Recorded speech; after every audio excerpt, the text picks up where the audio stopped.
ఛత్తీస్గఢ్, ఒడిశా రాష్ట్రాల నుండి ఆవుజాతికి చెందిన పశువులను అక్రమంగా తరలిస్తున్నారనే ఆరోపణలు ప్రస్తుతం తీవ్ర చర్చకు దారితీస్తున్నాయి. పశువులను ముందుగా పార్వతీపురం, శ్రీకాకుళం, విజయనగరం జిల్లాలకు తీసుకువచ్చి అక్కడ్నుంచి కాకినాడ జిల్లా మీదుగా వెళ్లే జాతీయ రహదారి ద్వారా ఇతర రాష్ట్రాలకు తరలిస్తున్నట్లు ఆరోపణలున్నాయి. లీగల్ ట్రాన్స్పోర్ట్ పేరుతో డబుల్ డెక్ ట్రక్కులు, సింగిల్ డెక్ బాక్స్ వాహనాలు, ఐషర్ లారీలు, బొలేరో వాహనాల్లో రోజుకు వేల సంఖ్యలో పశువులను కిక్కిరిసేలా ఎక్కించి తరలిస్తున్నారని స్థానికులు ఆరోపిస్తున్నారు.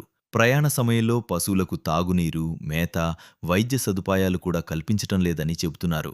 నిబంధనల ప్రకారం ఒక్కో వాహనంలో పరిమిత సంఖ్యలో మాత్రమే పశువులను తరలించాల్సి ఉండగా అనుమతించిన దానికంటే ఎక్కువ సంఖ్యలో పశువులను ఎక్కించి అక్రమ రవాణా చేస్తున్నట్లు ఆరోపణలు వినిపిస్తున్నాయి. వాహనాల రిజిస్ట్రేషన్ సమయంలో ఒక విధంగా చూపించి తర్వాత వాటిని మార్చి నకిలీ లేదా తప్పుడు పత్రాలతో అధికారులను తప్పుదోవ పట్టిస్తున్నారని కూడా ఆరోపిస్తున్నారు. ఆంధ్రప్రదేశ్, తెలంగాణ, తమిళనాడు, కేరళ ప్రాంతాలకు పశువులను తరలించేందుకు కాకినాడ హైవే ప్రధాన మార్గంగా ఉపయోగిస్తున్నట్లు స్థానికులు చెబుతున్నారు.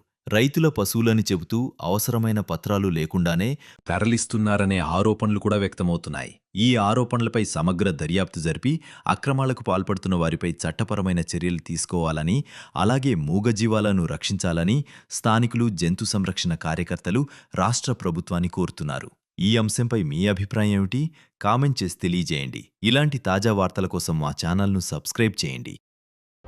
Welcome to the Alpha Omega Media Network, where we aim to inform, inspire, and impact your world.